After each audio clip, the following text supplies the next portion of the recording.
Kaya pala ganito ang naging resulta ng kapalaran ko. Kasi alam ng Diyos na kaya ko.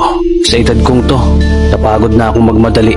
Kaya lahat ng ginagawa ko ngayon, ini-enjoy ko na lang. Siguro sa dami na rin ng aking pinagdaanan, napagtanto ko na ang buhay ay mas malawak at mas mahiwaga pa sa mga problemang dumarating sa buhay natin. Tumatanda na tayo, baka sa kakahabol natin sa masagana at maayos na buhay, ay hindi na natin na-enjoy ang buhay. Baka nabubuhay na lang tayo dahil nape-pressure tayo sa sasabihin ng ibang tao.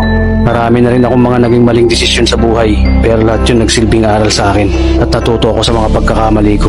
May mga taong sobra nating mamahalin at bibigyan ng halaga, pero ibabalik lang sa atin ay kabiguan at matinding trauma.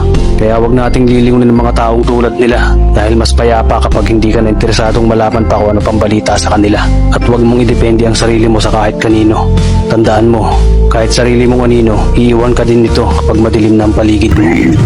Kailangan natin matutunan na wag ikumpara ang sarili natin sa iba dahil hindi natin laban ang laban nila. Karera mo to, hindi nila karera. Dahil ang buhay ay hindi naman nasusukat sa kung sino ang mayaman, kundi kung sino ang payapa.